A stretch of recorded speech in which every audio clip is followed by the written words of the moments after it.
Assalamualaikum warahmatullahi wabarakatuh. Perkenalkan, nama saya Victor Marit, saya kuliah Sekolah dengan NIM 11820600065. Saya dari semester 5B Program Studi Pendidikan Biologi UGM Sunan Gunung Jati Bandung. Nah, pada video kali ini kita akan melakukan praktikum mengenai pengaruh gas etilen terhadap perkecambahan kacang hijau. Dan pada praktikum kali ini yaitu untuk mengobservasi pertumbuhan pada perkecambahan kacang hijau yang dipengaruhi oleh gas etilen dari pisang busuk. Nah, sebelum ke praktikumnya, kita harus mengetahui terlebih dahulu apa sih gas etilen itu. Nah, gas etilen itu merupakan hormon tumbuhan yang berwujud gas yang biasanya diproduksi oleh tanaman dalam jumlah tertentu dengan adanya faktor cekaman lingkungan seperti naungan, kekeringan, kebanjiran, tekanan mekanis, pelukaan, serta infeksi memicu tanaman untuk memproduksi etilen secara berlebihan sehingga menghambat pertumbuhan tanaman. Selanjutnya, adapun fungsi dari gas etilen tersebut pada fisiologi tanaman adalah yang pertama, mendukung respirasi primateri dari pematangan buah itu sendiri. Yang kedua, mendukung epinasti. Yang ketiga, menghambat perpanjangan batang dan akar pada sebagian besar tanaman. Yang terakhir, menstimulasi perkecambahan. Adapun perkecambahan sendiri, perkecambahan adalah proses pertumbuhan embrio dan komponen-komponen benih yang mempunyai kemampuan untuk tumbuh secara normal di tanaman baru. Nah, agar tidak terlalu memperpanjang durasi, mari kita langsung saja kepada praktikum. Pada praktikum kali ini kita membutuhkan bahan-bahan yang sederhana ya, cukup simpel juga. Yang pertama kita memerlukan bahan kacang hijau, kapas, 3 toples berukuran sedang, ada 4 buah pisang, 3 cup plastik, dan juga ada air. Oke, untuk langkah kerja yang pertama kita membahas saya dulu air.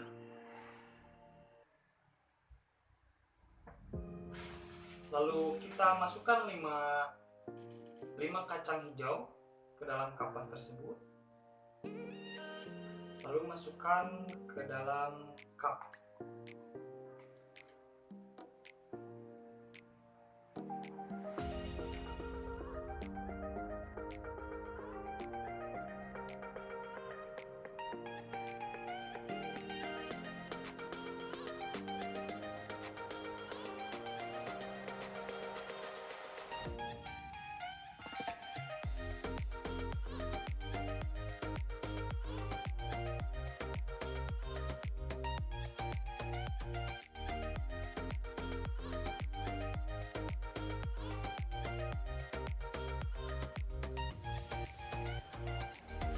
Yang selanjutnya kita tinggal masukkan cup yang telah berisikan kapas dan kecambah tadi ke dalam toples.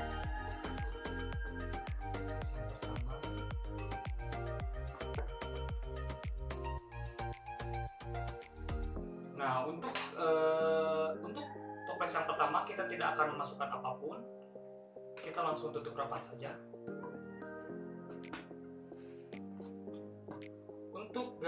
Untuk toples yang kedua kita masukkan 1 pisang sebagai gas etilen ya.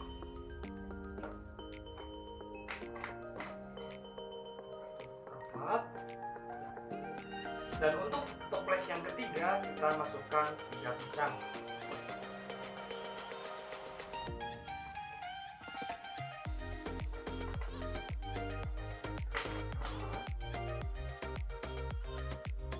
Dan untuk langkah yang terakhir, kita biarkan selama 4 hari media yang telah terisi dengan pisang dan juga yang tidak. Selanjutnya saya tampilkan tabel hasil pengamatan pada praktikum kita kali ini. Yang pertama pada toples galas A yang perlakuan tanpa pisang. Pada 5 kecambah yang kita gunakan itu mengalami perbedaan ukuran, yang dimana pada panjang akar dan panjang batang lumayan berbeda.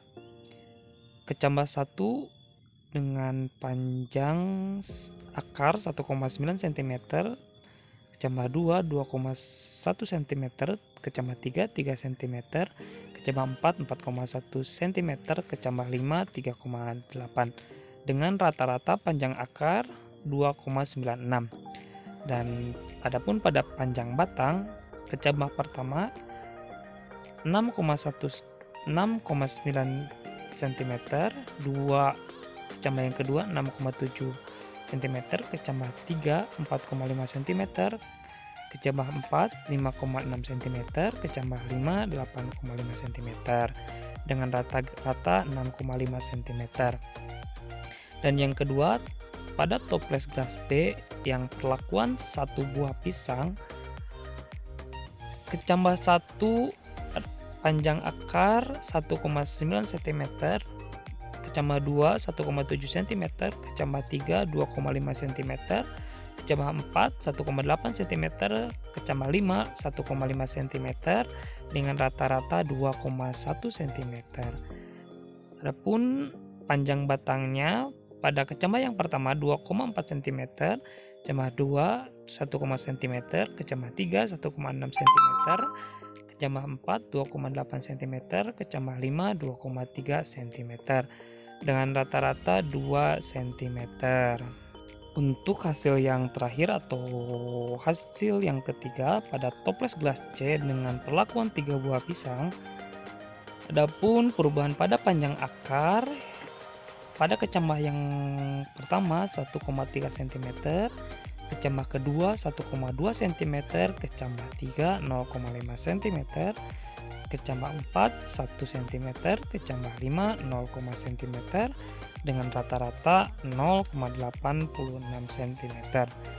Adapun panjang batangnya pada kecambah yang pertama 1,9 cm, kecambah yang kedua 2 cm, kecambah yang ketiga 1,5 cm, kecambah 4 1,8 cm dan kecambah yang kelima 1,8 cm dengan rata-rata 1,7 cm.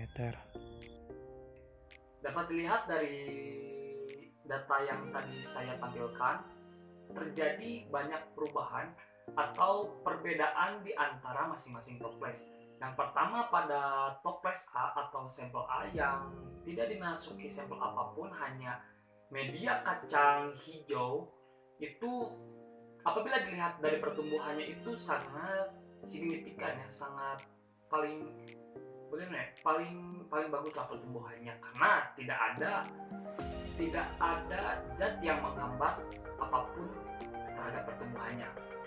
Adapun untuk sampel yang kedua atau pada toples yang kedua yang dimasuki pisang 1 itu mengalami agak terhambat pertumbuhannya, ditandai dengan pertumbuhannya yang hanya sedikit, yang mungkin tidak terlalu panjang seperti sampel yang kode A.